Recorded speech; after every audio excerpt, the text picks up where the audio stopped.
Good evening. Good evening. Good evening. Good evening. Ẹ̀yin tèmi ẹ káàsán ẹ kúrọ̀lẹ́ o.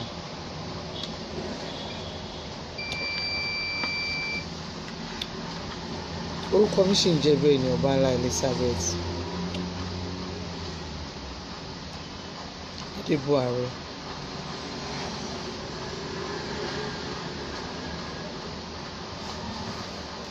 Today, I want to talk about bad state of our roads in Western states. Àǹtí Sherifa Sharon, mo rí ní ojàre. Ẹ jẹ́ ká sọ̀rọ̀ lórí ọ̀nà ìlú wa.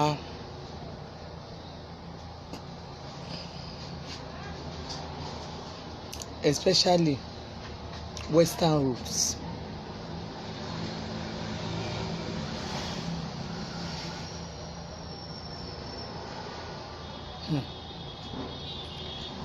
There was a post tí mo post láàárọ̀ tí nígbà tí mo post yẹn ó wà lórí timeline mi. Mo post lórí ọ̀nà Abẹ́òkúta, ọ̀nà tó lọ sí Abẹ́òkúta, but tí wọ́n bá fẹ́ dé Ifọ̀ a máa ń pe bus stop yẹn ní Vespa, but later wọ́n sọ di Techno bus stop.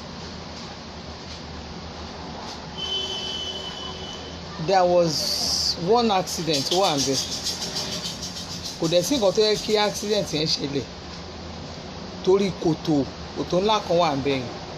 Àwọn mọ́tò gan máa ń gba one way lórí ọ̀nà yẹn níbẹ̀ yẹn tó ń really affect a lot of things níbẹ̀ yẹn. Ṣẹ́rẹ́yìn nǹkan tó jẹ́ kí n jáde torí ibi tí mo ti post yẹn a rí argument dáadáa, argue dáadáa láàrin ara wa. Ṣé mọ̀ ibi tí ẹ̀gbọ́n àtàbúrò ti máa argue pẹ̀lú ara wọn. Irú ẹ̀gbọ́n mi wà lórí kíní yẹn tá a jọ ń argue, a jọ ń fà dáadáa because bóun ṣe ń cover bàbá Ọbásanjọ́ lèmi nírọ́ ló pa. Ṣé rí ó dìgbà tí ọmọ bá ń sọ fún bàbá ẹ̀ pé dáàdi ẹ̀ ń ṣe nǹkan tí ò dáa, tí ọmọ bá lè lanu sọ fún ìyá ẹ̀ pé ẹ̀ ń ṣe nǹkan tí ò dáa, tí ọkọ bá lè lanu sọ fún ìyàwó ẹ̀ pé ó ń ṣe nǹkan tí ò dáa, tí ìyàwó bá lè mọ̀ pé ọkọ mi amrọ̀bà ni kó lè sọ fọ́kọ ẹ̀ pé ó lè ní ẹ́.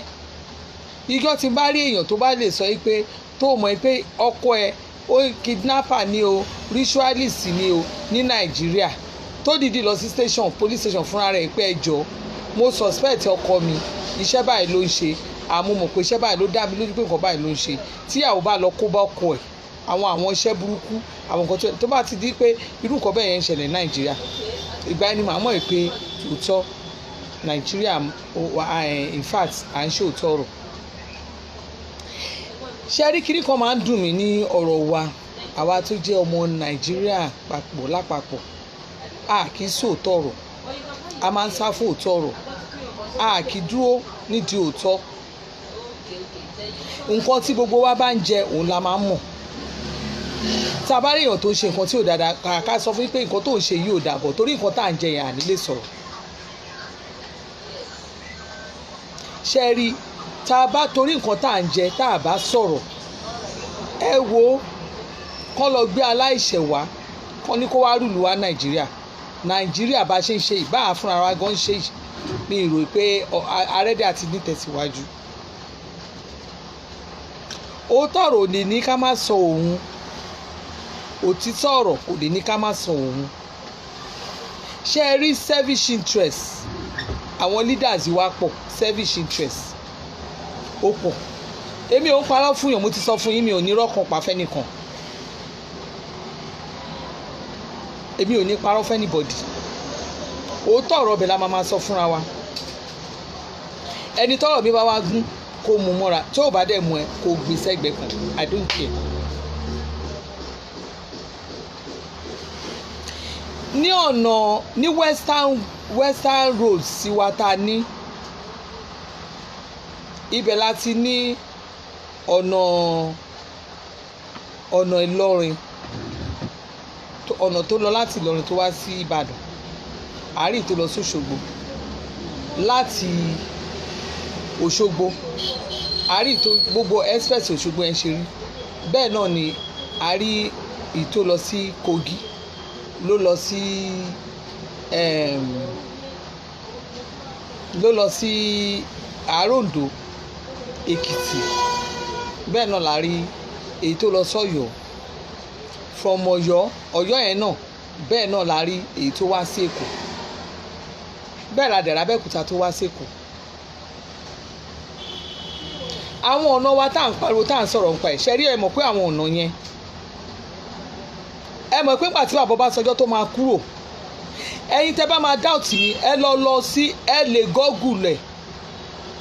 kẹ́ lọ wo completed roads tí wọ́n kọ pé àwọn complete. Ọbásanjọ́ kọ pé gbogbo ọ̀nà yìí náà wọ́n ṣe pátápátá. Ọbásanjọ́ kọ pé gbogbo ọ̀nà yìí náà wọ́n ṣe pátápátá. Bẹ́ẹ̀ náà ni ó kọ pé gbogbo ọ̀nà yẹn o,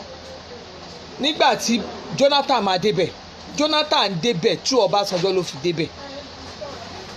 Ìgbà tí Jonathan dẹ̀ ṣe ìjọba ẹ̀ tán, ó kọ pé gbogbo ọ̀nà yìí ni àwọn ti ṣe. Ó wà nínú completed job wọn pé gbogbo ọ̀nà yẹn ni wọ́n ti ṣe. Tí kò ọ̀nà Ìbàdàn express road,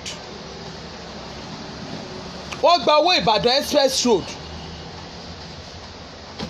Fẹ́mi Babalákin ló gba contract yẹn.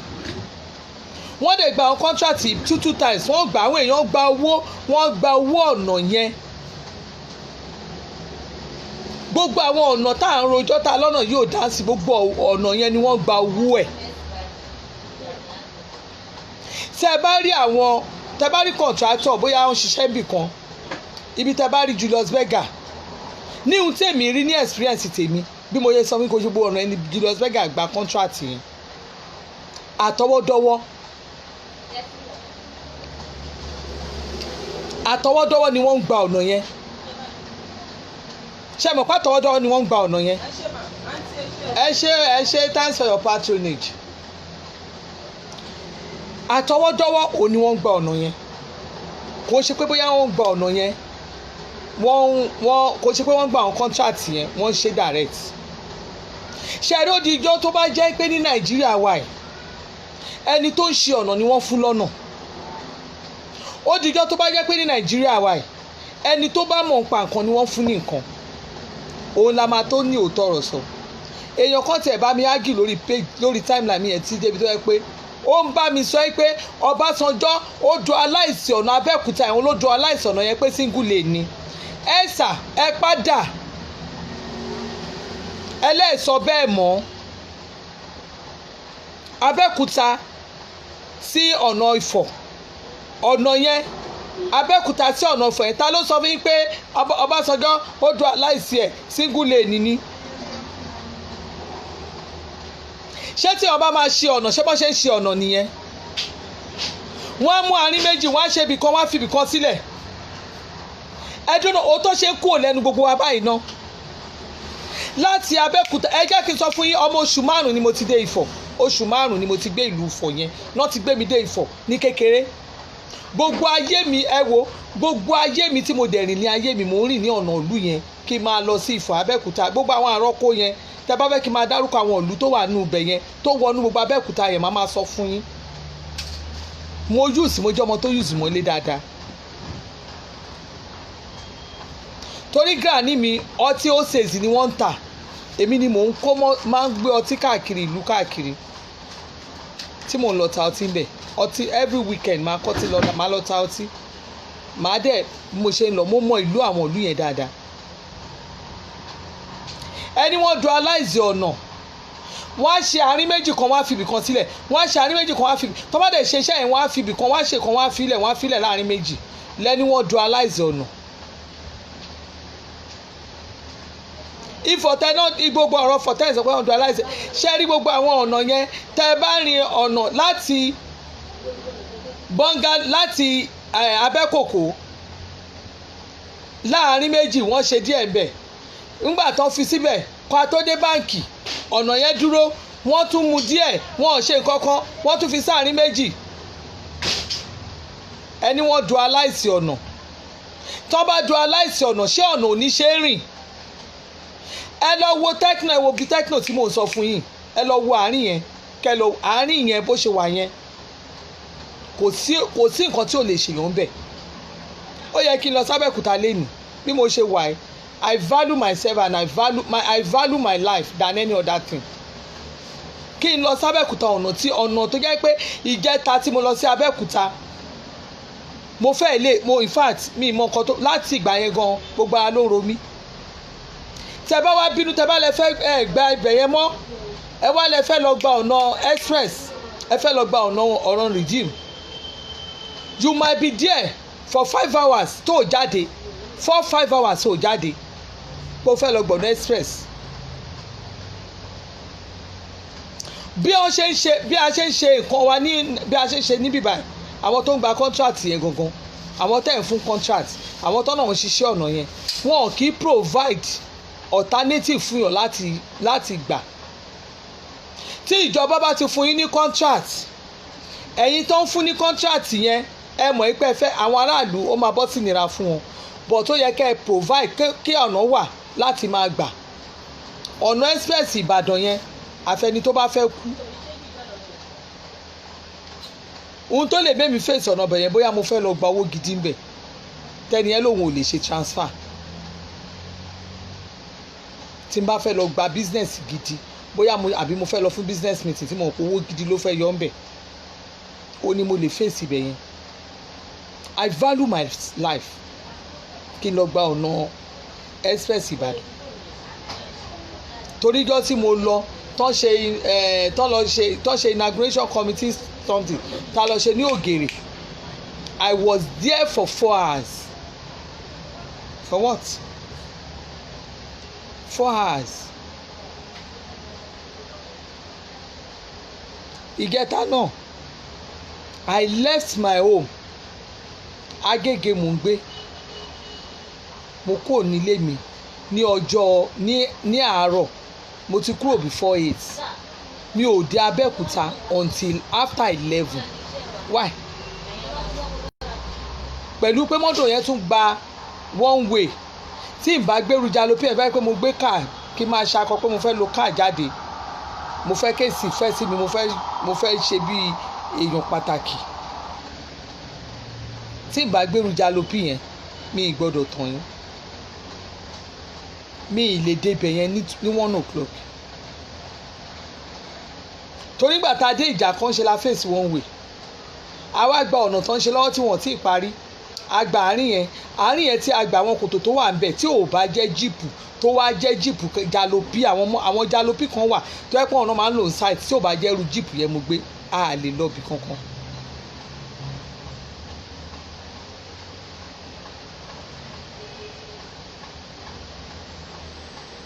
àwọn èèyàn wá ń fẹsẹ̀ rìn ní ìjàkọ́ yẹn ní ìyànà ológbò sí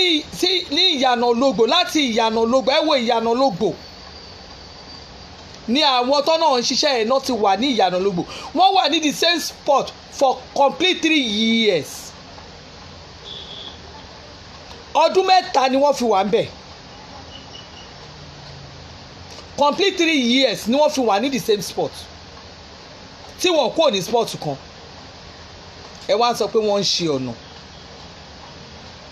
ṣèjọba ni ò fún wọn lówó ni àbí àwọn tí wọ́n gba contract ni wọ́n sanwó for 3 years ni wọ́n fi wà ní ìyànà ológbò yẹn ni wọ́n wà àwọn tó ń ṣe ọ̀nà tí mò ń sọ tẹ́yìn sọ pé ẹ̀yin kọ̀ọ̀kan tẹ́ máa bọ́ sí online tá a máa sọ̀rọ̀ tó jẹ́ pé ẹ máa sọ̀rọ̀ bí ìgbà tó jẹ́ pé ẹlòmíì brain ẹ̀ ti sọnù mo ti sọ fún yín èmi ò wá sí online láti wá máa mí bo nǹkan tí ò ṣe bò láti 3 years ago 3 years ago Ifọ̀ ni mọ́ mi ń gbé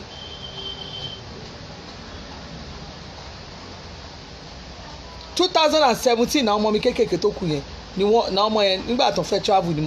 wọ́n lọ sọ́dọ̀ ọmọ sí mi the same problem ta níbẹ̀ ó sì wà ń bẹ̀ èmi ń lọ síbẹ̀ dára mò ń rìn dáadáa mò ń kọjá abẹ yẹn dáadáa ọ̀nà tí mò ń ply ni mo sì sọ nínú show mi níbi last week gan ten kí n ṣe upper week tí mo sọ fún yín pé mo sì lọ sí fọ̀ mi ì lè ṣe kí n má dé ẹ má sọ story tí ò bá mọ̀ mo sì dábẹ́kúta just of recent laughter tó ti ọ̀lọ́ ṣe kí mo sì dábẹ́kúta so ọ̀nà yẹn ẹ kí ọ má sọ story àwọn ọ̀nà yẹn fún àwa kan oṣù 5 ni mo ti dé fọ̀ ni mo ti gbé Ifọ̀ ìlú tí ọba dẹ̀ sì ń gbé ibi tó gbé tó jẹ́ pé gbogbo Èkó tèmi mo sọ fún yín pé Agége lè kó ọ̀lẹ́ mi Agége Ìyànà Pájà láti 1988 ni mo ti ń lọ Agége Ìyànà Pájà tó jẹ́ pé ẹ lè sọ sórí ẹ̀ fún mi so ojú mi dá sí ọ̀nà yẹn ẹ̀yin tí ẹ bá mọ̀ nǹkan kan tẹ́ fẹ́ sọ ẹ má sọ̀rọ̀ ẹ dákẹ́ ọmọ Abẹ́òkúta ni mí nǹkan tí n bá mọ̀ ni màá sọ.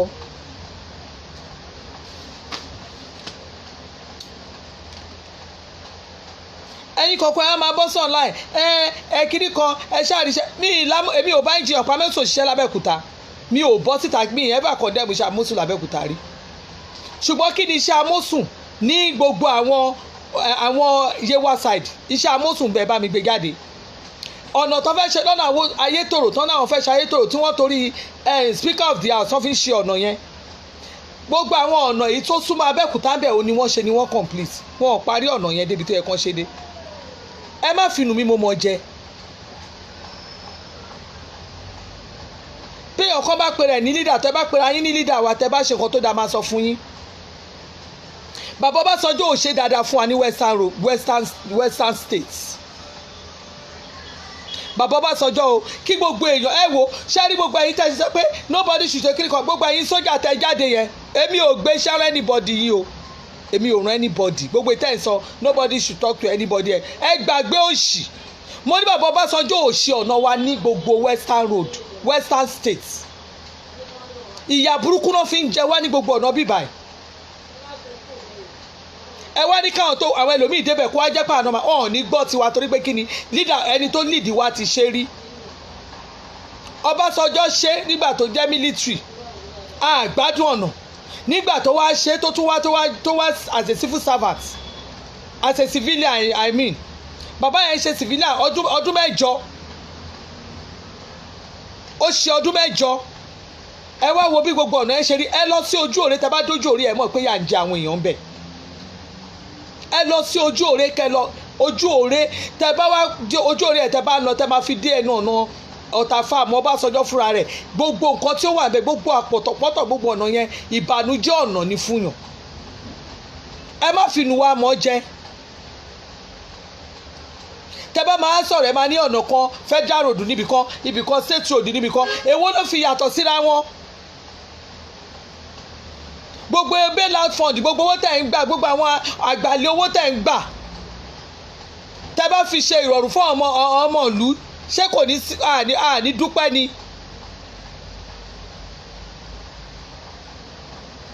ṣé àní dúpẹ́ ni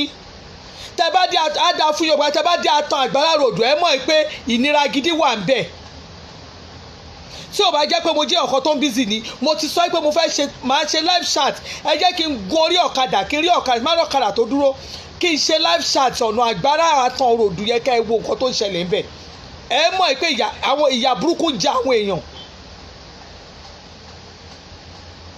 ìyà burúkú ń jẹ àwọn èèyàn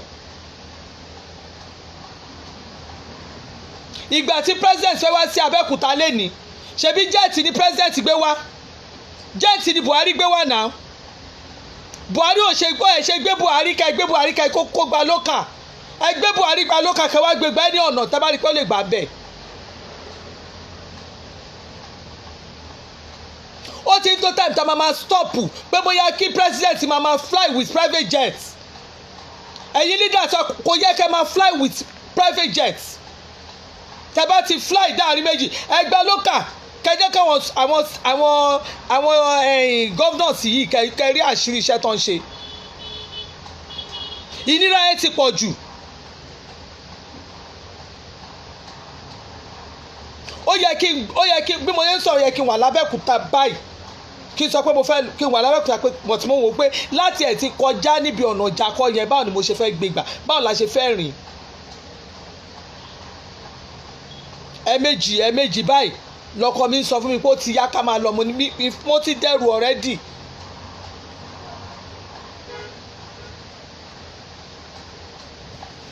Must I kill myself àbí kéèyàn lọ parẹ́ torí mo mọ̀ pé nǹkan tí experience kan tí mo ní tẹ́lẹ̀ tí mo ní ìjẹta kí ni yẹn ṣì ring bells ní brain mi kí tí wọ́n á lọ fèsì wàhálà yẹn again.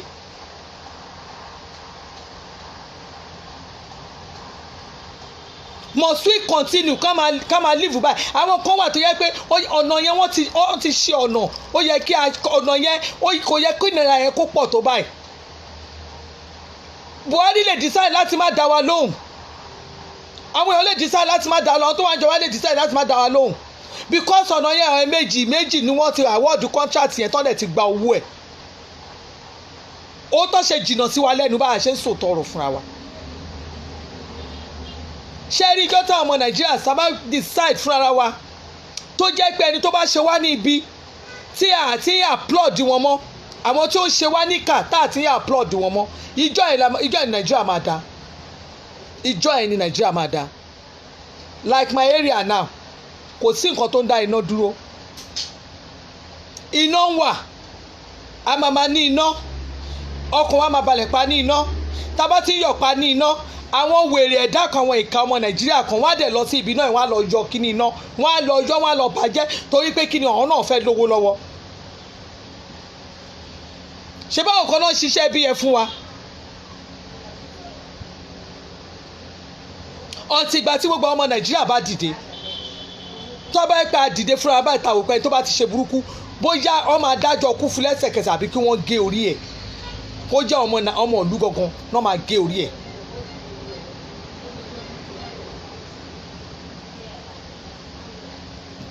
ẹ̀yin gómìnà tí ẹ máa jẹ́ kí ẹni tó lead ẹ máa jẹ́ kó máa rí by side of us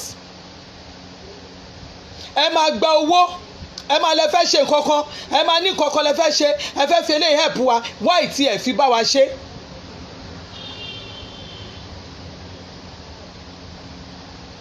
ẹ máa fi nǹkan ní wá lára ìnira yẹn ti ń pọ̀ jù to me ìnira yẹn ń pọ̀ jù ní ọ̀nà Abẹ́òkúta yẹn ìnira yẹn ti ń pọ̀ jù ní ọ̀nà Ìbàdàn tó bá fẹ́ ṣe ẹni tí àwọn tó ń pàṣẹ ọ̀nà bẹ́ẹ̀ kọ́ ọmọ báyìí máa pàṣẹ ọ̀nà ẹlòmíín wà bẹ́ẹ̀ tó yẹ pé ara ẹ̀ ò yá tó bá ń lọ tó bá jẹ́ pé ó ti pẹ́ jù nu traffic ó àìmọye òkú ẹni tó ti kú sí ọ̀nà yẹn tí ẹ mọ̀ torí pé àwọn family yìí wọ́n ń gbé comfortably ẹ wo ìnira ẹ má fi ayé ni àwọn ọmọ ni wá lára.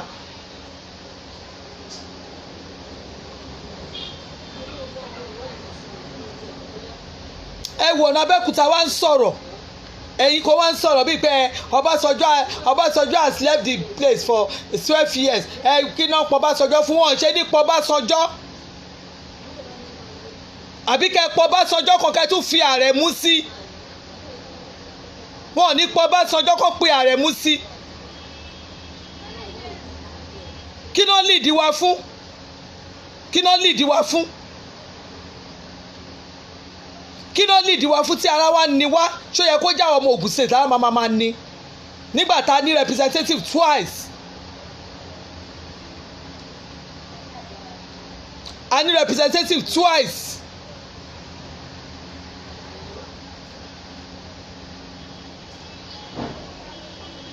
ẹni tó bá ti lead wa ó gbọ́dọ̀ lead everywhere ló máa lead wa dáadáa.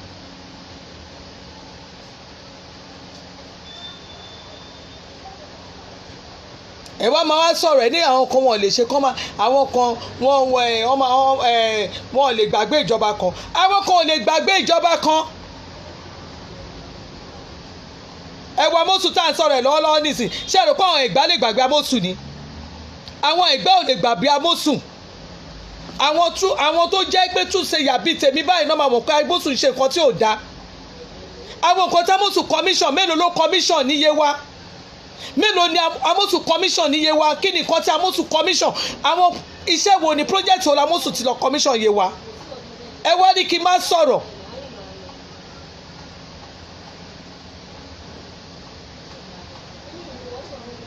bí Buhari ṣe wálé ló yẹ kó commission káàkiri ni nígbà tó ní nǹkan mẹ́ta tó jẹ́ orí kan ló lọ dúró sí tó bẹ̀rẹ̀ sí ṣe gbogbo ẹ̀ tábùsù bá lo tábùsù bá tún lo another for abẹ́ fún ní 8 years mi ẹ gbàgbé ẹ̀ ó fẹ́ sọ Abẹ́òkúta ó fẹ́ sọ di Dubai ni àsàmàfù ẹ̀ bá àkékù tó fẹ́ ṣe ló fẹ́ ṣe yẹn.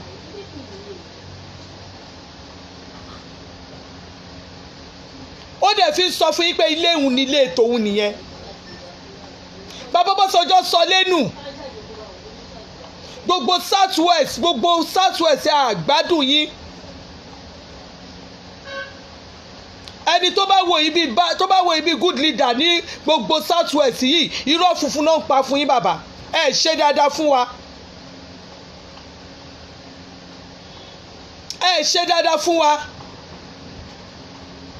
gbogbo àwọn tó ń tẹ̀lé yín tó ń pè yín ní leader gbogbo àwọn tó ń tẹ̀lé yín pátápátá gbogbo àwọn táwa rí tẹ̀mí tó ń pè ní leader tó ń tẹ̀lé yín half done ní gbogbo wọn half done. tọ́ba wá sọ̀rọ̀ ẹ̀ wá máa ní pé Tinubu mú àwọn èèyàn gidi jáde tàdé ríṣẹ́ tí wọ́n ń ṣe ẹ jẹ́ ká kó lẹ́kọ̀ọ́ ẹ̀kọ́ kọ́lá ẹjọ́ síbi ewé ló fa ìlà sára ẹ̀kọ́ ẹ wá máa sọ pé Tinubu ó jura wọn lọ bàbá ẹ lọ jókòó ẹ̀yin tẹ́ ń sọ̀rọ̀ yẹn lọ jókòó ó jura wọn lọ. gbogbo àwọn afdon tẹ kójọ tẹlẹ kọ́ọ̀n bọ́ ìsìnkú wọn ò ṣe nǹkan kan. wọ́n fi àwọn ṣépè kan máa ṣe àṣepé iṣẹ́ ni nígbà tó ń fún wọn ṣépè ẹ wo gbogbo àwọn ọ̀nà. ìwọ tó bá fẹ́ kú tó bá fẹ́ tètè kú kíákíá lọ máa gbọ̀nà Ògbómọ̀ṣọ́ yẹn kó gbọ̀nà Ògbómọ̀ṣọ́ kó lóun lọ sí Ìlọrin wàá mọ nǹkan tó ń ṣe ẹ́. èyí tí mo ti dé yìí ni mi ò ply ọ̀nà yẹn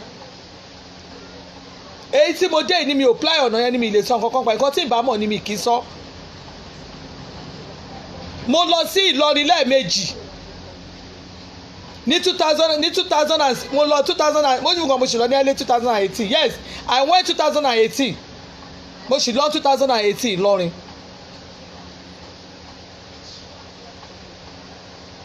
mo lọ sí Ìlọrin mo mọ bí ọ̀nà yẹn ṣe rí ọ̀nà Ògbómọ̀ṣọ́ yẹn kí láàárọ̀ òdù ni ẹgbọ̀n Ọ̀yọ́ gbogbo ẹ̀ kí ló dé ẹ̀dẹ̀ wá lẹ́yìn lídà wọn ẹlẹ́yìn lídìí wa dìgbà kan ẹlẹ́yìn kíní kan dìgbà kan gbogbo àwọn ọ̀nà tí Arẹ́gbẹ́ṣọlá ṣe ṣégbà tó jẹ́ pé ọ̀nà express láti Ìbàdàn tí wọ́n bá ń bọ̀ láti Ìbàdàn tó bá ń lọ sí gbogbo àwọn ìkíná tí ń pè yẹn ṣebí federal road ni ṣebí Arẹ́gbẹ́ṣọlá ló mú ọwọ́ sí àwọn àárín bẹ̀ tó wòye pé káwọn èèyàn má kú ipò aláyẹ ti pọ̀ jù ní ọ̀nà yẹn ṣebí ní minister of works ṣebí Ọbásanjọ́ ṣe lẹ́yìn tó ṣe ó fi ọmọ lójú ẹ̀ Jonathan síbẹ̀ ẹ wá máa bá wa sọ trash ẹ̀yin èèyàn ẹ̀ ní sọ ìtójú òtọ̀rọ̀ ẹ wá máa sọ pé ṣé tó bá yẹ kó ṣe àwọn ọ̀nà yẹn tọ́nà yẹn bá nọ́mà tó ṣe dáadáa tí ó dẹ̀ ẹ lọ wo wọ́n ti kọ́ ẹ pé wọ́n ṣe ọ̀nà yẹn tó gba owó ẹ̀ tó gba contract ẹ̀ tó dẹ̀ sign owó ẹ̀ jáde tí mi ò bá mọ gbogbo èyí tó kù mo mọ express road Ìbàdàn yẹn Babalákin gbà á Babalákin gba ọ̀nà yẹn so tó bá jẹ́ mi tó bá jẹ́ wọ àgbẹ̀ mi ni Buhari tó wọ́ jẹ́wọ́ ló débẹ̀ torí same road torí wọ́n sign ẹ̀ wọ́n ń gbowó lórí ẹ̀ wàá tún wá kówó mi lé lórí ẹ jẹ́ ká bára wa sọ ìtọ́jú òótọ́ ọ̀rọ̀ wọn ṣe nǹkan ẹ wá ní pé àwọn ìjọba kan ṣe báwọn náà débẹ̀ pé kínní tí wọ́n bá wà ń bẹ̀ tó débẹ̀ tó dẹ̀ ti rí pé the same ọ̀nà náà wọ́n ti sign owó ẹ̀ jáde ẹ wo the same iná tá à ń parọ́ ẹ̀ tá à ń pariwo ẹ̀.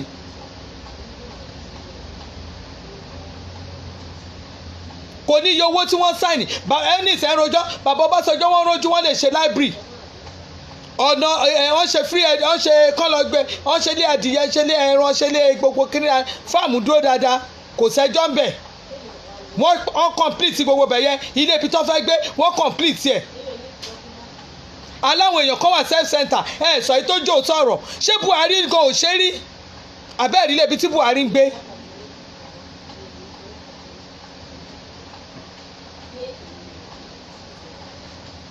rí ibi tí Buhari ń gbé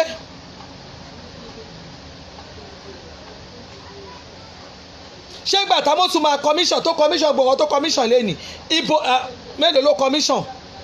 níjẹ̀bú mélòó ló commission ní Yewa.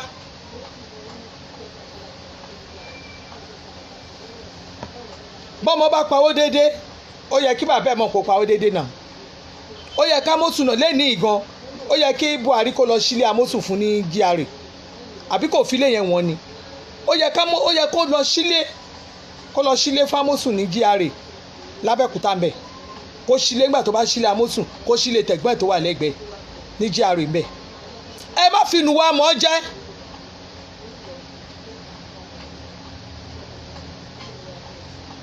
tó bá jẹ́ gbogbo báyìí pọ̀ leader tiwa kó fi ọkàn kó máa ṣe nǹkan tó yẹ kó máa ṣe fún wa nínú ìlú yìí ni kò sẹ́ni tó máa nínira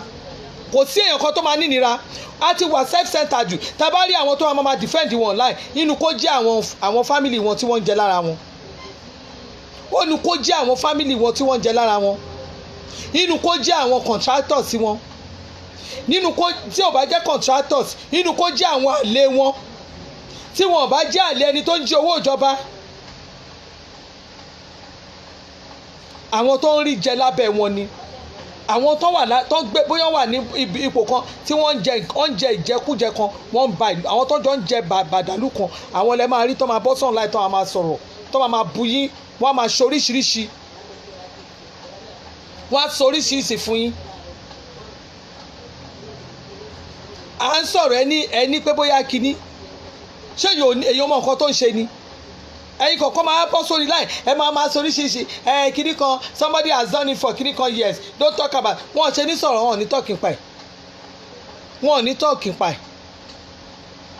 tí ò bá jẹ́ pé Buhari smart tí ò bá jẹ́ Buhari géèyàn kan tó jẹ́ pé ó wò pé ìlú yìí ò gbọ́dọ̀ bàjẹ́ ni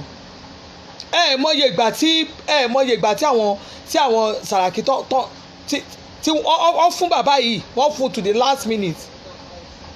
tí wọ́n release owó láti ṣe anything nílùú gbogbo àwọn project tó jẹ́ wọn ò jẹ́ kán ṣe so bàbá yẹn try ó ń wá ọ̀nà ní fún gbogbo ọ̀nà láti lè ṣe báyìí ó ń wá gbogbo ọ̀nà fúnra rẹ̀ rí yẹn sọ most of you ẹ wá sun ẹkú egbére káàkiri online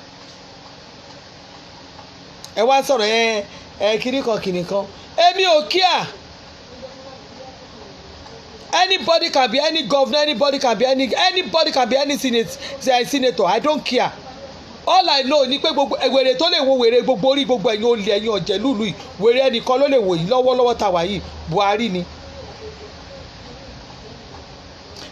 ni bí gbogbo yín dẹ̀ ṣe wà yẹn mo fẹ́ bá yín bẹ́ẹ̀ tiẹ̀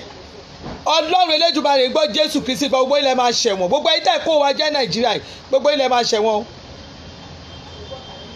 ṣé bí Buhari ti wọlé ẹ gbàgbé òṣì ọwọ́ tẹ wà yìí Ọlọ́run gbogbo yín ló máa fún ẹ̀pọ̀n yín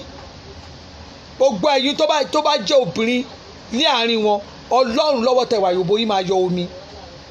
gbogbo yín náà máa fún gbẹ gbogbo bí tẹ bá kó wa sí la máa gbà lọ́wọ́ tá wà yìí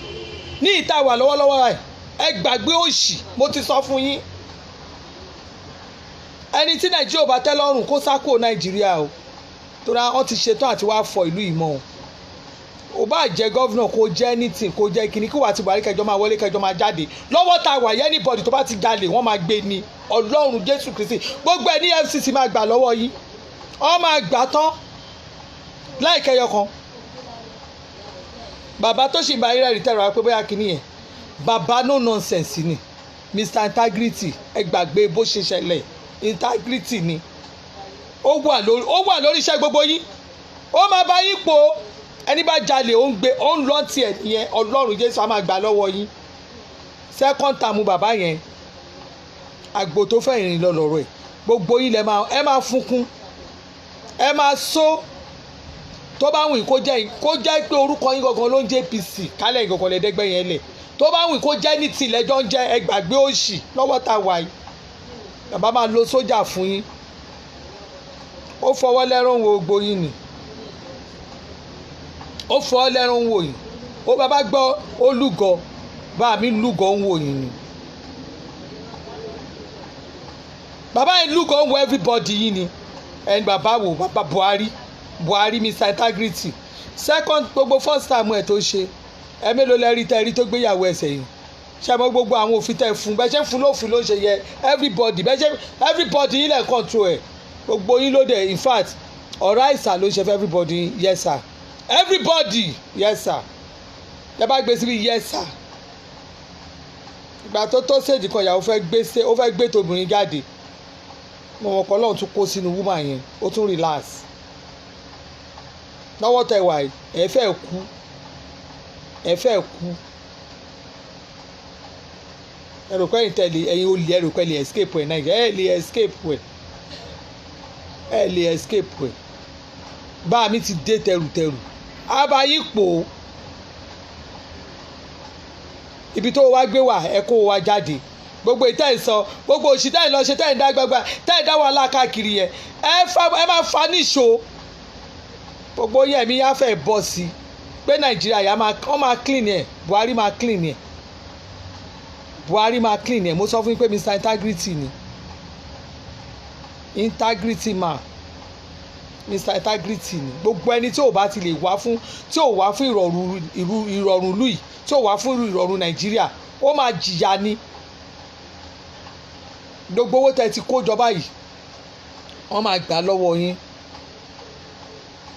lọ́wọ́ tàwa yìí wọ́n máa gbà lọ́wọ́ yín by fire by force war against indiscipline ti padà war against indiscipline ó ti padà by fire by force ní Nàìjíríà èyí tẹ́ mú wa lẹ́rú tẹ́ kó wa lẹ́rú nígbà téèyàn kan máa gba contract ẹ máa gba contract ẹ̀ ní ṣe ẹ̀yin kan máa gba contract ìlú ẹ̀ ní ṣe ẹ gba owó ẹ̀ ní ṣe somebody was telling me I experience ìjọ ìtẹ́ni yẹn sọ báyìí mo ìfọ́ sẹ́nu tí mo ń wò rè ẹni yẹn sọ fún mi ó mà dòun o bó ṣe bá mi sọ yẹn ó ló dòun pé wọ́n gbé ẹnìkan kúrò ní ibi tó wà mo ní kí ló ṣe ó ní ẹni yẹn ó ní nǹkan tó máa ń ṣe fáwọn èèyàn ni pé ó ní tá bá ti dé ọ́fíìsì ẹ̀ báyìí láláwùsá kan náà ni o ọ̀rọ̀ tí mò ń sọ yìí ẹ lè ṣe investigation yẹn aláwùsá kan náà ni aláwùsá yẹn kan náà ni wọ́n náà ti gbẹ́ni yẹn kúrò bẹ́ẹ̀ sìn ó ní bọ̀t kẹ́ni yẹn tó kúrò ó ló dùn òun ó ní because tọ́wọ́n bá máa dé ọ́fíìsì ẹ̀ ó ní tọ́wọ́n bá dé ọ́fíìsì ẹ̀ báyìí wọ́n náà máa ní káwọn sign ó ní tẹ́ bá ti sign ó ní wọ́n wá sọ fún yín pé owó tó wà nínú báàgì yẹn wọ́n á ní pé kẹ́ẹ̀ka ẹ lè bá 10 million bẹ́ẹ̀ wọ́n tẹ́ bá ka owó yẹn wọ́n á sọ fún yín pé ókè o lẹ́yìn yẹn o ẹ fún àwọn tó wà lórí tébù káàkiri wọ́n á ní kẹ́ fún wọn lówó kan kẹ́ fún wọn lówó kan kẹ́ fún wọn lówó kan nígbà tá a máa ṣe owó yẹn ẹ ṣe wá owó tó wá kù yẹn nígbà yẹn bá fáwọn ẹni yẹn lówó yẹn ẹ tún fún ọ̀gá yẹn náà tẹ̀ nígbà yẹn bá fún wọn lówó yẹn owó tẹ́ni yẹn tó wá kù yẹn ó lè jẹ́ pé bóyá bí 2 million tó máa ṣẹ́kù fẹ́ni tí ó sàyìn kínní yẹn mo ní kí lẹ́ni ẹ̀ máa ṣe àwọn náà máa ní kó 2 million yẹn lọ ni mo ní kí náà fi yẹn ṣe ó ní contract ni ó náà contract ẹ̀ pé wọ́n máa sọ pé ẹ ṣe contract kan lè kàn lọ sign fún mi ní Nàìjíríà yìí bẹ́ẹ̀ ni ó ṣẹlẹ̀ mo mọ̀ pé bóyá ṣẹlẹ̀ á máa ṣẹlẹ̀ lábẹ́òkúta ṣẹlẹ̀ á ṣẹlẹ̀ káàkiri wọ́n ṣe ń pín owó wa nìyẹn lẹ́ máa rí ẹlòmíì ẹ̀kọ́ rí ó wà mínísírì á máa ruga ẹlòmíì máa wà ní kiri á máa ruga ni owó nǹkan tó yẹ ká ẹ ṣe nínú ìlú ẹ̀ ní ṣe ẹ wá ní ká máa wá rẹ́rìn ẹ ní kíbi kan da nígbà tó bá ti ṣe iná tí ará àdúgbò tínú pé iná àwọn ń sìn láti bí ọ̀sẹ̀ méjì 24 hours kò lọ ẹ̀kọ́ rí pàwọn olórí burúkú kan wọ́n kàn á dẹ̀ tún lọ bà náà yẹn jẹ́ ìlú mi mo ti rí i pé kó yẹ pé bí ọ̀nà bá lọ déédéé tó yẹ pé ọ̀nà go smoothly bóyá wọ́n ṣe ọ̀nà yẹn ṣe kínní ẹ̀ lọ rí àwọn association àwọn tí wọ́n ń ta ọjà nínú traffic wọ́n á dẹ̀ lọ síbẹ̀ wọ́n á lọ fún àwọn kan lówó wá ní kàn lọ bọ̀nà yẹn jẹ́ Nàìjíríà yìí gangan ni mo ti rí pé àwọn kan wà tó jẹ́ pé nígbà tí inú yín bá ń dùn tẹ́ bá ní kíní yìí ń ṣiṣẹ́ dáadáa àwọn kan máa lọ bàjẹ́ torí pé tó bóyá ń ṣiṣẹ́ yẹn ibi táwọn ti ń túnṣe ẹ̀ náà wọ́n ti ń rówó tiwọn.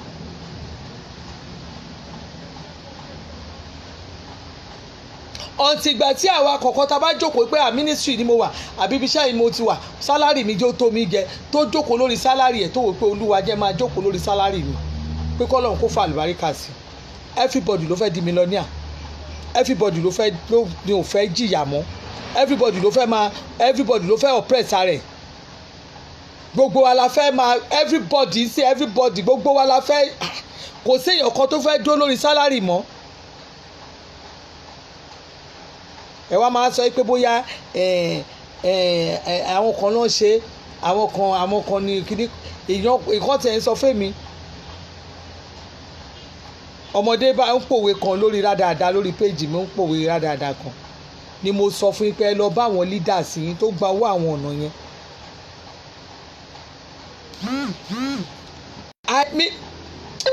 kì í ṣe tẹnu mi ò regret pé mo campaign fún Buhari mi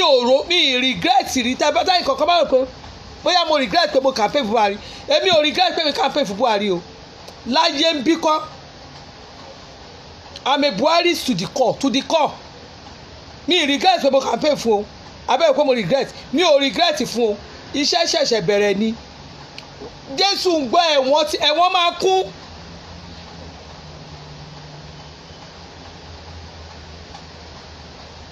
ṣebí torí ẹ̀ náà kan ara wọn ò ṣe balẹ̀ náà ṣe ń sáré kiri torí ẹ̀ náà àwọn kan ò ṣe balẹ̀ torí ẹ̀ náà àwọn kan ṣe dúró pé nas leadership yẹn náà ṣe wò pé àwọn tó wà ní federal clinical leadership yẹn náà ṣe fẹ́ kúlẹ̀ lórí torí ọmọ ìpé ńgbà tí Buhari bá fẹ́ gbé báyìí àwọn á fà padà gbogbo àwọn tó ń jí owó Nàìjíríà wọn ò fẹ́ kúrò wọn ò fẹ́ gbà wọn ò rẹ́dí àti kówó wálẹ̀ ẹ wá ní ká máa wò wọ́n ká máa rẹ́rìn-ín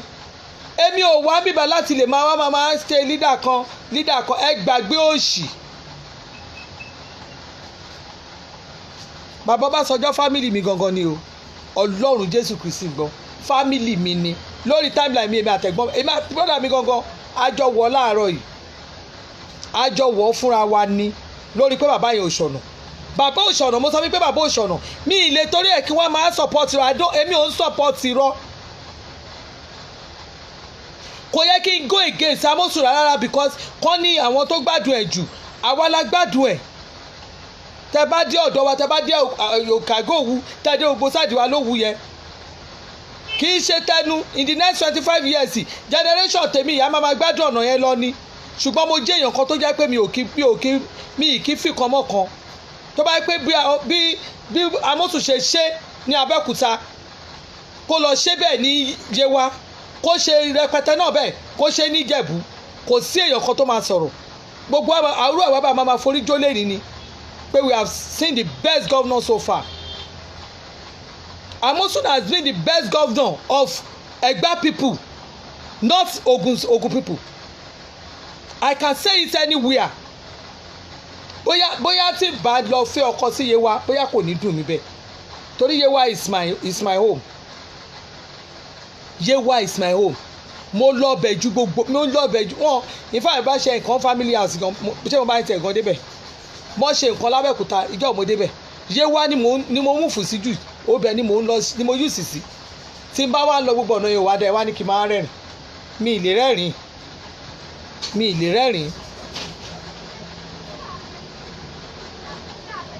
mi ì lè rẹ́rìn ní compact kò sí kì.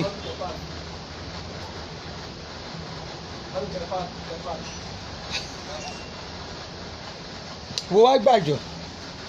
tí Ọlọ́run padà bọ̀ ni.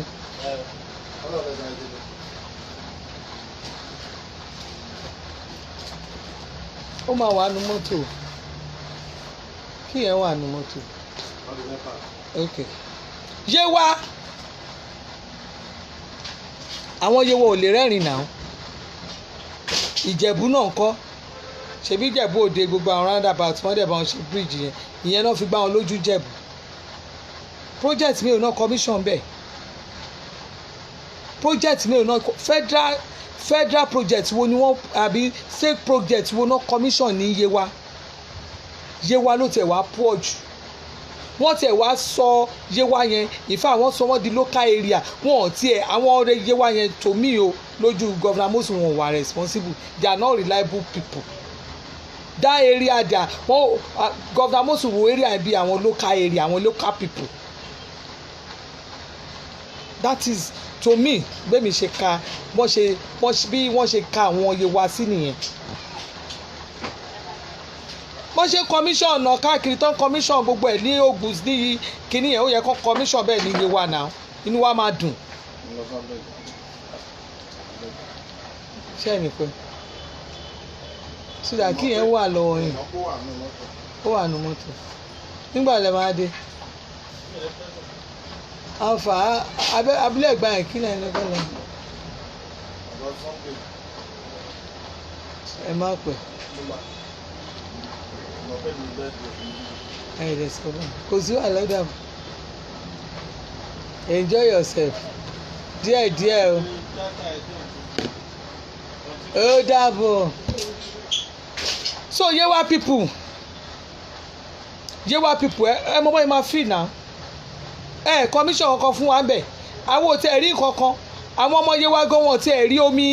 omi Ògùn state kan rí pọ́nlá káwọn ọmọ kẹ́tẹ́ tó bá tẹ̀ jẹ́ pé wá ṣe ọ̀nà bẹ̀rẹ̀ káwọn tiwa náà ru bíríkì díẹ̀ kọ́ rówó wọn ò ní feel anything they will be happy wọ́n rẹ́rìn àwọn ìyàwó ilé onírẹsì wọ́n á ta ọjà torí pé ń ṣe ọ̀nà torí pé ń ṣe kínní ibẹ̀ yẹn náà wọn ò ní feel anything they will be happy with you. irú èmi sì yìí ní Yewa èmi inú tèmi ò dùn bóyá torí pé àwọn èèyàn ti wá ká mi mọ́lé rí wọ́n ti wá ká mi mọ́lé rí náà just because pé mo campaign famosun ẹ wá ṣe campaign tí mo campaign famosun àwọn èèyàn wọ́n dẹ̀ ló against mi bọ́ tí ì máa lẹ́nu nínú ìlú yẹn wọ́n lè lu èmi àtọkọ mi mọ́lé pẹjọ́ tó wá bá mi lé àwọn gan mọ̀ pé àwọn béèyàn lé èmi gan dúró tì wọ́n ni tí bá ní kẹ́ campaign fún yàn ṣé ẹ rí mi nínú ìjọba yìí ni ẹ rórúkọ mi pé mo jẹ́ kọmíṣánná kan àbọ̀ fún mi ní póòsì kan àbọ̀ ṣe kinní kan àbí mo bá wọn pín owó kan abẹ́rọ́kọ mi bì kan bẹ̀ àbẹ́gbọ́ ọkọ mi wà ní group wọ́n bá wọn ṣe nǹkan kan bẹ̀ so kí wá ní tiwa ẹ bá campaign fún yàn tí wọ́n bá ṣe nǹkan nùlù that does not mean pé ẹ máa embarrass mi nínú ilé tí ìbá lẹ́nu ó máa lẹ́yìn lọ́dún náà lọ́hùn náà ó máa lẹ́yìn so gbogbo yẹn èyí ò lè róríṣiríṣi kó wò ó pé bóyá kínní ẹ wo gbogbo àwọn ọ̀nà bí gbogbo ọ̀nà ṣe rí mo gba àwọn ọ̀nà tó jẹ́ pé ní Támbọ̀dé tó jẹ́ pé ó ṣe just because kó lè fi ran aráàlú kó lè fi ràn wá lọ́rùn tẹ́yìn náà bá ṣe díẹ̀ ń bẹ̀ ṣé àní máa jó àní máa yọ̀ ni I always say it ọ̀nà ìlú àwẹ̀là àti ọ̀nà tẹ́ra ṣe ní ọ̀tà díẹ̀ yẹn òun lè fi win ní àti tèmi for second term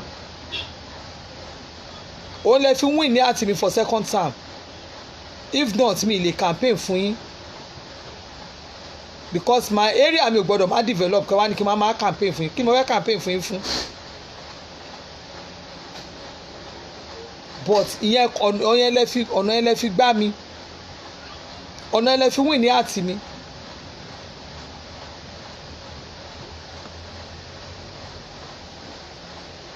torí ẹ ọmọ tó jẹ́ PA yín ọmọ tó jẹ́ PA gọ́vnà gangan nígbà tọmọ yẹn post tó ní tí mo rí post ẹ̀ tó ní living government house tó kọ́ lánàá mo lọ sórí post ẹ̀ mo lọ blow laugh níbẹ̀ mo ní so mo ṣó ẹ kú wọ́n ní mo ń ṣọ́jú ó tẹ̀ fẹ́ máa sọ kẹ́ ẹ bẹ́ẹ̀ bá àfi tẹ́ ẹ bá bímọ tí tẹ́ ṣe bímọ tó tọ́ ọ mọ̀ pé mo gbà ẹ́ mo lè bí ẹ lọ́mọ but this is not a matter of bully me bully ẹ mo fẹ́ kó mọ̀ pé ilẹ̀ ti mọ́ ni because ìwọ ni mò ń máa ń rí ó ti gbà gbogbo àtẹ́mi àtẹ́jọ́ ń ṣe táǹkà ìbò ó gbà gbogbo àtẹ́mi àtẹ́jọ́ ń campaign fún bàbá yẹn ó gbà gbogbo àtọ́ ẹ pé èmi gbígbà tó ẹ pé mi ni ohun area mi ni ó ti gbàgbé ìgbà tó jẹ́ pé wọ́n wá mọ́sùn káàkiri tán lámọ́sùn wà bí kan ìwọ ló sọ fún mi pé mọ́mí ẹ̀ má dá wọn lóyè bí báyìí lẹ wà ìwọ àti bàbá ẹ̀ wà bí báyìí lé ní mo ṣì ní gbogbo conversation mi àti ẹ lọ́wọ́.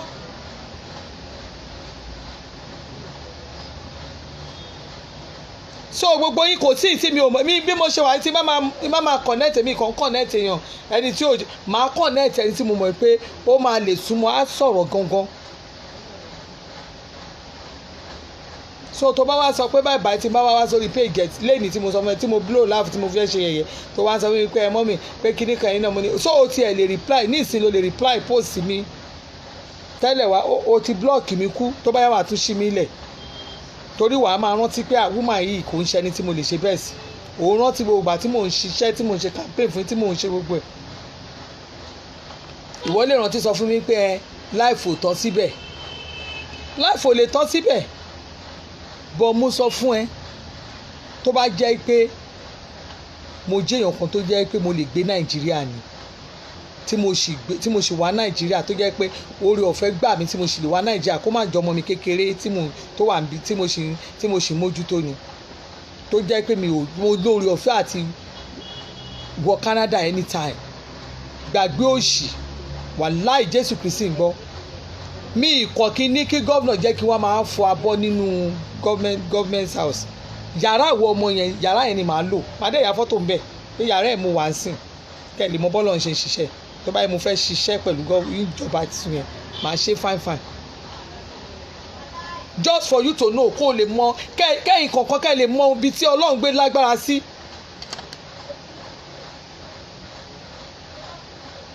ẹ wá wà nínú orí ipò ẹ níwò pé ibi tí mo wà yìí kí ló yẹ kí n ṣe fáráàlú kí ló yẹ kí n ṣe síbí kí ló yẹ kí n ṣe sọ́hùn ẹ máa wà self-centered ẹ máa rò pé bóyá àkànkàn máa wò a máa rẹ́rìn sí a máa pàtẹ́wọ́ I'm a true sayer I'm a true sayer mi bí mo ṣe wà yìí nǹkan tí bá fẹ́ ṣe mo fẹ́ ṣe mi ìdẹ́rìn nǹkan tí ò dáa kí n fọwọ́ bò mi ò ń ṣe ẹni tó jẹ́ pé torí nǹkan tó fẹ́ jẹ ni ò jẹ ọgbọ́n mi ò ń ṣe lébi nǹkan sí oúnjẹ kò jọ mí lójú oúnjẹ òjọ bẹ́ẹ̀ mi ṣe wà oúnjẹ òjọ èmi tí mo ṣe jókòó oúnjẹ òjọ mi lójú so mi ń ṣe èèyàn kan lẹ́pọ̀ máa sọ pé oúnjẹ òjọ mi lójú mo ti jẹ lẹ́nìí bí mo ṣe jókòó lẹ́nìí nígbà tí ọkọ mi lòun fẹ́ jàmàlà mo bá ro àmàlà just because àwẹ̀ tá a gbà láàsì yìí àwẹ̀ yẹn kò jẹ́ kó ń jẹ́ tètè mọ́ mi la nígbà tọkọ mi máa fi ti gym dé ó kàn lọ àmàlà ló ń fẹ́ jẹ ó kà àmàlà mo ro àmàlà ní àmàlà yẹn kéré mo ní okay no problem mo dẹ̀ gbé fún mo rí i pé kò lè tá àmì yóò ti ní ó kéré fún mo dẹ̀ filẹ̀ èmi dẹ̀ bu gàrí mo dẹ̀ mu gàrí lẹ́gbẹ̀ẹ́ mo sọ fún ó sọ pé wáì gàrí jẹ́ mo ní rọ gàrí because mo rí i pé ó ti sanwó ó ti fẹ́ sọ pé yá bóyá káyọ̀ jẹ́ mo ní just because ó ti sọ fún mi ìgbà àmàlà yẹn lẹ̀ pé ṣó máa táwa méjèèjì bíbi àmàlà tó kéré ṣé ó lè tá àmì èjì báyìí so mo ti rò lọ́kàn ara mi pé ó dàbí pé bí yẹn ń pa gan ó dẹ̀ ló yá mo ní ẹ máa jẹ tí inú mi sì le lóní ṣé o tún sì ń gbà wẹ̀ mi ìgbà wẹ̀ ó sì inú tèmi sì le mo dẹ̀ fílẹ̀ mo jẹ́ kó jẹun ẹ̀ ìgbà tó máa jẹun yẹn gan gbà tó máa rí tọ́lọ̀ mi ò lè jẹ́ tán ṣùgbọ́n ẹ̀ tó kù yẹn gan kò tèmi gan jẹ mo dẹ̀ bu gàrí mo dẹ̀ lóní wáì gàrí mo fẹ́ mu because mi ò kí kíá bọ́bẹ̀ tó fi jẹun yẹn bó ṣe dáa tó lójú mi kò jọ mí lójú mo ti gbé kúrò lẹ́gbẹ̀ẹ́ that is the kind of person ètèmi jẹ́ mi ò kí wò pé dandan I must take this thing bọ́bẹ̀ yẹn ṣe dáa lójú tó bá jẹ́ obìnrin mi ni àwọn àjọmọ̀ jẹ́ ni o àjọmọ̀ even gan mi torí ẹ̀ gan sọ pé mo fẹ́ mú nǹkan tó fi jẹ́ mo kàn lọ mẹ́ran kan mo dẹ̀ mẹ́ran kan mo lọ mẹ́ran dídì kan mo dẹ̀ gbé sí kiri mo microwave ẹ̀ mo fi mu gàrí mi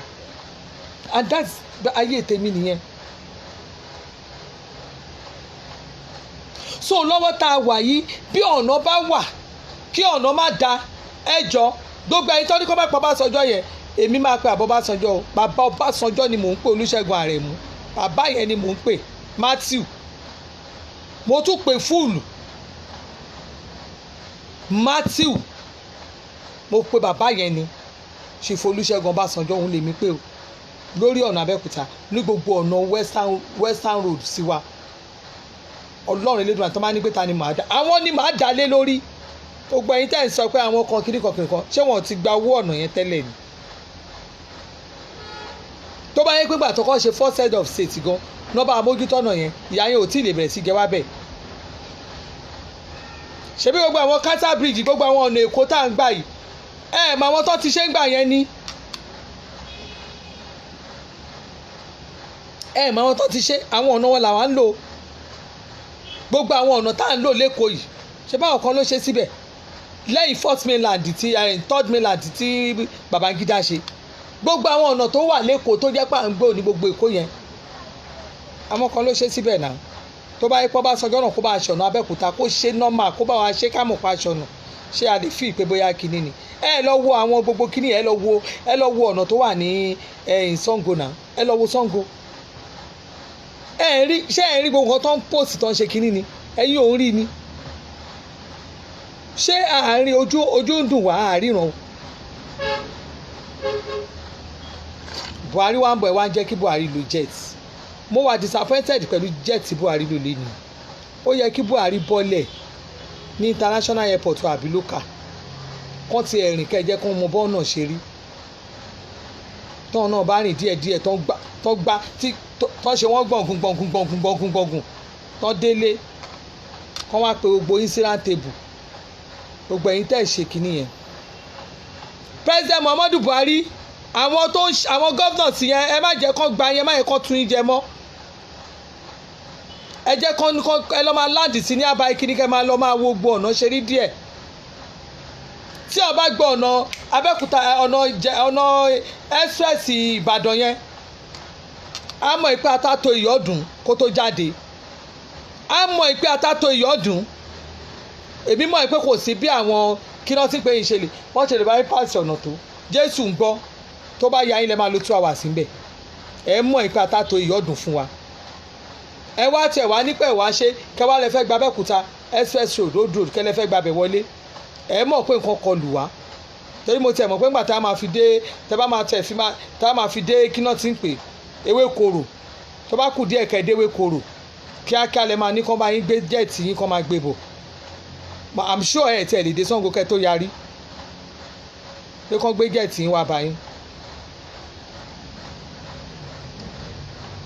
èmi ò lóòótọ́ lọ díẹ̀ kí n má sọ o torí mo ti sọ ẹni tó bá rí òótọ́ ọ̀rọ̀ tí ò lè bá yín sọ bóyá ẹni tó ti jẹ́ náà láyín tó ti wòye pé òun kúkú pósì tó ń wá ìkan wá máa róhùn kó máa sọ̀rọ̀ kíní kan tó ń bá kó máa ṣe kíní kan tó ń bá mo rí èèyàn kan tó ń bá mi sọ̀rọ̀ tó ní tíjọba ní pé ẹ fẹ́ gba pósì mi lémi àgbà pósì lọ́wọ́ ìjọba báwo mo ṣe fẹ́ sọ̀rọ̀ tó máa ṣe nǹkan tí ò dáa àwọn ọ̀nà tó lè fi ẹ̀pù mi wà ń bẹ̀ tíjọba bá fẹ́ ẹ̀pù mi mi ò ń ṣe èèyàn kan tó ń sọ pé ẹ wá fún mi ní gbé irọ́ ọ̀nà tíjọba lè fi ẹ̀pù mi wà ń bẹ̀ tó máa fẹ́ ẹ̀pù mi òdìdí ọ̀rọ̀ tí n bá lọ tó bá lè mi ni mo wà níbì kan bẹ́ẹ̀ mi ni mo wà níbì kan bẹ́ẹ̀ yẹn so kí n má lè sọ̀rọ̀ kí n rò tọ̀rọ̀ kí n má lè sọ mọ́.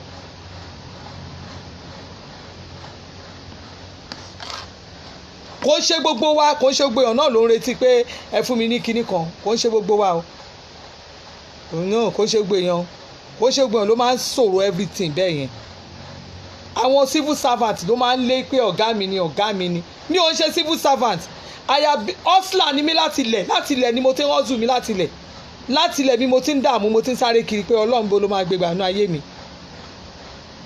so mi ò ń dóde èèyàn gbogbo bí tọ́lọ́run dẹ̀ mú èmi àtọkọ mi délé ni Ọlọ́run is by the power of God not by the power of anybody I can say it anywhere I can say it again and again and again and again is the power of God ni àwa táyà kí o gbogbo ya kìíní mi ṣiṣẹ́ ministry ni àti bá a sòtọ̀ ọ̀rọ̀ ní ministry la máa ti rò pé ọ̀gá ministry ìyàwó lé máa ti máa lọ bá ọ̀gá ẹ̀sùn láti lè gbapò ministry náà ti ń ṣe yàmàyàmá ministry ló gẹ́ pé torí pé kọ́ bá máa sáàkì wọn àbí kọ́ máa sọ̀rọ̀ kọ́ máa lè sọ̀rọ̀ ministry náà máa sọ pé àwọn ò gbọ́dọ̀ mọ̀ pé kí ni wọ́n máa sáàkì ẹ̀ èèyàn lè sáàkì mi ibi iṣẹ́ mi ni owó tí n bá pa ni mo pa náà owó tí n bá pa òun ni mo pa kábọ̀sibọ̀sí aláàrú ni mí Ọlọ́run Jésù Kristi gba aláàrú lèmi àwọn èèyàn máa tún wá mi wá ni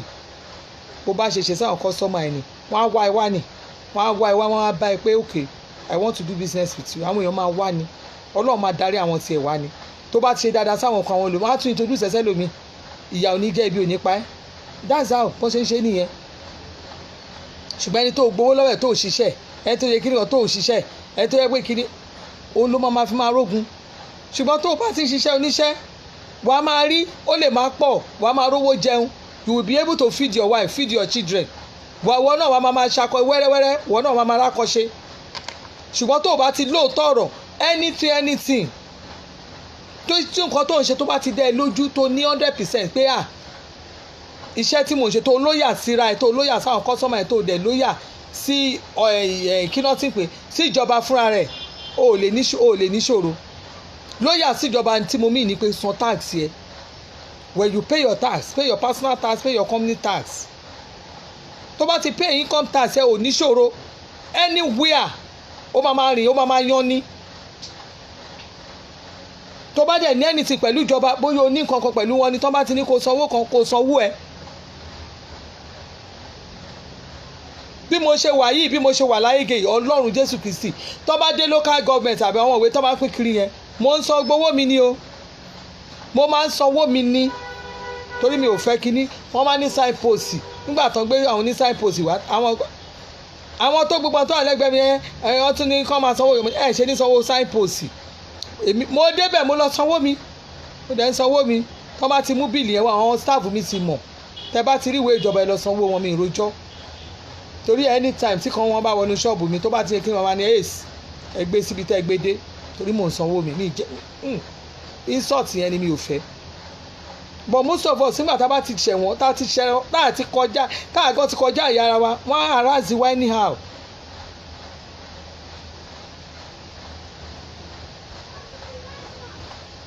lórí ọ̀rọ̀ western road yẹn gbogbo ẹ̀yin tẹ́ ẹ̀ ń sọ pé ó yẹ nígbà wo lẹ́nìkan dé kinní kan yẹn ẹ má sọ mọ́ o ẹnìkan ti kú ó ti pẹ́ yẹn ẹ má tiẹ̀ máa sọ mọ́ tẹ bá sọ létí irú àwọn báyìí ó máa ta mí létí ni ọ̀nà gbogbo ọ̀nà western road pátá former president Ọbásanjọ́ àwọn ni mo dá lé lórí o torí tán bá ti ṣe gbogbo àwọn ọ̀nà yẹn tán ti bá wa ṣe káwọn náà ti lo influence wọn ọmọ ẹni kì í ṣe ṣọmọ ni a ṣèdí bẹ̀rẹ̀ ni àwa gbélẹ̀kẹ̀ sídìí ọmọ ẹlòmíì so Babangida òṣọ̀nà tiẹ̀ kò tún gbogbo àwọn ọ̀nà àdúgbò tiẹ̀ ṣe òkè ní ìsìngbà tí Buhari débẹ̀ nsìn tá à ń sọ pé bóyá kí ni wọ́n develop north kò ní develop north south ló máa wá develop torí ó jẹ́ òun wájọ́ máa tó akótilétà kò ní develop àwọn ọ̀dọ́ àwọn tiẹ̀ ẹni tó mọ̀ pé ńgbà tó ń ṣe lákọ̀ọ́kọ́ tó mọ̀ pé àwọn tó ń wà lẹ́yìn gan so a tún wá padà síbẹ̀ nígbà tí òṣèlú Ọbásanjọ́ tó ní first chance tó ní second chance tí ò lóore so òun bàbá ẹni tó ní first chance tó yẹ pé gbogbo ìgbà tó ti lọ tó rò pé gbogbo àwọn èèyàn òun ló ti di kínní so nígbà tó bá tún wá padà síbẹ̀ òkè ẹ̀yin náà tí náà ló máa gbọ́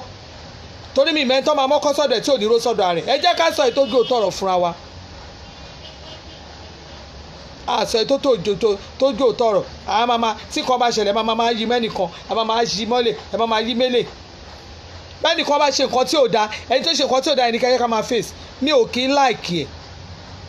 by the time tó yẹ pé nǹkan ṣe nǹkan tí ò da every time máa sọ ìjọba ni our government wa our government are not doing well our government are kí ni àwọn government wa ò ṣe government ló ní pé káwọn èèyàn máa lọ mú kán máa po chemical mọ́ omi kán máa fún wa kán máa ta fún wa wine èèyàn kan ó ṣe nǹkan tí ò da ẹ̀dẹ̀ wá ní government ni ókè ní ìsìn ẹni tó bá ní kán pàṣẹ bíìlì tó bá pàṣẹ lọ́ọ̀sìn kán lẹ́yìn tó bá ti mú bẹ́ẹ̀ yẹn kán ní kán máa lọ sọ sẹ́wọ̀n àbí kán máa ṣe ẹ̀yìn kan náà lẹ́ máa bọ́ sọ̀n láì náà máa náà sẹ́nìkan sẹ́wọ̀n àwọn ọmọ Nàìjíríà la máa rẹ́ni tí ó ṣe nǹkan tí ò da ó ṣe nǹkan tí ò da kàkà ká mọ̀ pé ẹni yẹn ṣe nǹkan tí ò da àwa kan máa bọ́ sọ̀n láì máa bẹ̀rẹ̀ sí pariwo ní kí ló dé tí gọ́ọ̀mẹ̀ntì máa fi ṣe kinní yẹn kò yẹ kí gọ́ọ̀mẹ̀ntì ṣe bẹ́ẹ̀ fún kò yẹ kí we criticize èèyàn tó bá jalè Nàìjíríà ọmọ Nàìjíríà sì ni mo rí ẹni tó jẹ́ kidnapper tó ń gbèyàn ó dẹ̀ tún ní supporter ẹni tó mú ní kidnapper ó tún ní supporter tiẹ̀ àwọn kan tún ti ń support tiẹ̀ ẹ wá ní pé wọ́n ṣe nǹkan tó dáa wọ́n ní wọ́n gba property kan lọ́wọ́ àwọn ẹnìkan wọ́n gbowó kan tó báyìí lọ́wọ́ ẹnìkan ẹ jẹ́ mọ̀ pé àwọn èèyàn torí pọ́n gbó lọ́wọ́ yẹn àwọn ènìyàn tún ní supporter táwọn èèyàn sọ pé ṣó yẹ kán gbà ó yẹ ti kíní kọ́ ti gbá kan kọ́ ìyí tá a sì rí ewo ṣé a ti sọ̀rọ̀ lórí ìyẹn tó bá lẹ́nìkan jalè sí wọ́n mú kó jalè ẹ máa rẹ́ni tó máa go against ẹ̀ it is our government tó ní kó lọ jalè government tó ní kó máa fún wọn ṣòwò government tó ní káwọn èèyàn máa gé orí gọ́ọ̀mẹ̀ntì ló ní pé kí ẹlòmíì kó nǹkan tó ń jẹ kó sọ pé iṣẹ́ òun ò tún káwọn lára jẹ gbogbo ẹ̀ gọ́ọ̀mẹ̀ntì ni ọ̀ǹtí ijọ́ tí gbogbo wa bá dìde tó jẹ́ pé ijọ́ ta bá mólè tá a máa dìídì sọkò fún fúnra ẹ̀ pé ó lè nìyẹn ó lè ló jà tí o bá dẹ̀ máa sọ̀rọ̀ in one voice ìjọ ìlẹ́ máa mọ̀ pé nàìjíríà máa change ìjọ tó bá jẹ́ pé ẹni tó jẹ́ pé ó ti mọ̀ pé òun ló ń lọ ba náà jẹ́ káwọn aráàlú torí ó ti mọ̀ pé tóun bá ba náà yẹn jẹ́ ibẹ̀ ló ti máa rówó jẹun àwọn kan náà ń ṣe gbogbo eré àbìkan àwa kan wà tó yẹ pé a ti ń jubilate pé kò sí ní àdúgbò mi kò sí iná for 3 weeks iná ò lọ ìjọ tí iná yẹn máa lọ ó dé everywhere gbogbo everywhere ló dé ó dé everywhere tán lọ blow bí tíná ń gbà wá wọ́n tún bá a sáré ṣe àtúnlò náà yẹn àjẹyà yẹn fún bíi 1 week wọ́n tún bá a ṣe náà yẹn nígbà tó ṣe náà yẹn nísìnyí wọ́n tún ti lọ yọ àwọn kan bó ṣe wà yẹn tí wọn ò bá yọ náà yẹn wọn ò ní rówó wọn ò ní rí double money.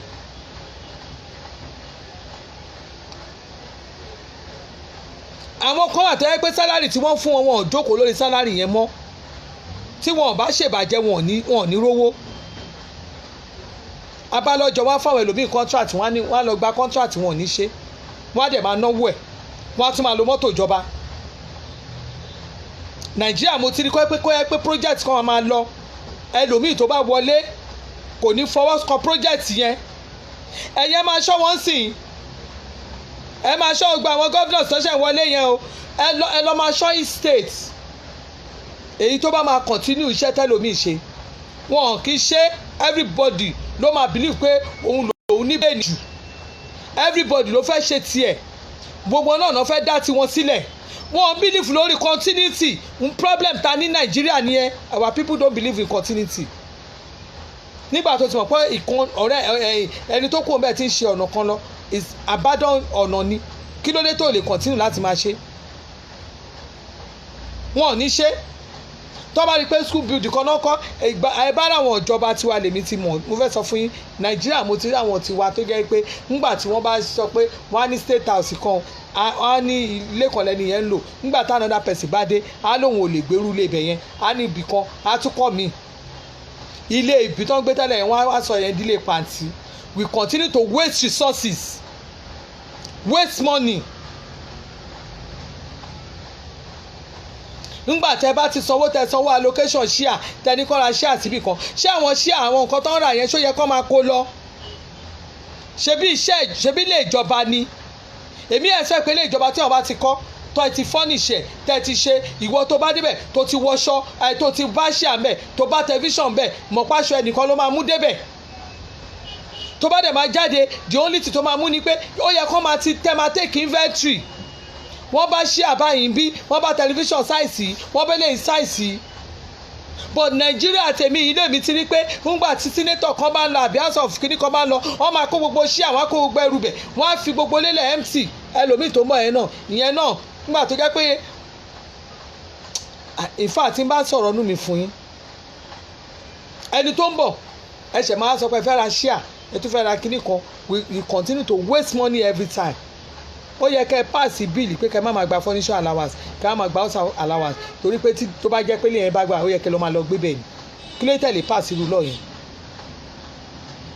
so gbogbo tí yẹn tara tí nìkan lẹ mọ̀ kí ló dé tẹ̀ increase owó àwọn tó jẹ́ pé àwọn gangan ni wọ́n ń fèsì ogun increase owó sójà increase owó ọlọ́pàá owó tí sójà owó ọlọ́pàá owó tí ṣàǹgbà owó yẹn owó ọ̀tẹ̀ rárá ṣùgbọ́n ilẹ̀ ìfẹ́ gbowó ńlá ẹ fẹ́ máa live fat billion lẹ́ máa pín mílíọ̀n ṣùgbọ́n àwọn tíṣà àwọn ọlọ́pàá yẹn àwọn tó jẹ́ ọlọ́pàá tó yẹ pé kìíní ẹ wá ní kọ́ máa gba bribe nígbà tó jẹ́ pé the same place ẹ̀yà àwọn gbogbo náà wà ẹni kọ́ ọlọ́pàá máa gba bribe ṣùgbọ́n ẹ̀yin fẹ́ náwó rẹpẹtẹ politicians nìkan ẹ̀yin nìkan náà kówó mọ́ orí yín nìkan ni owó wà ẹ̀yin nìkan náà lẹ gbọ́dọ̀ ṣe eré ẹ̀yin nìkan lẹ gbọ́dọ̀ rí contract lẹ gbọ́dọ̀ máa mú gbogbo nǹkan ẹ̀yin tí ò bá ti bá yín ṣe tí ò bá ti belong pẹ̀lú tiyín tí ò ti bá yín sínú group kankan tí ò ṣe kinní kan kò lẹ́nu bẹ̀ dandan ni kéèyàn ẹni tó bá fẹ́ ṣe tó rẹ́dí àti túlù ṣe tí ò bá ti wá láti kákọ̀sì kan is nobody. You are all fooling yourself. You are all fooling yourself.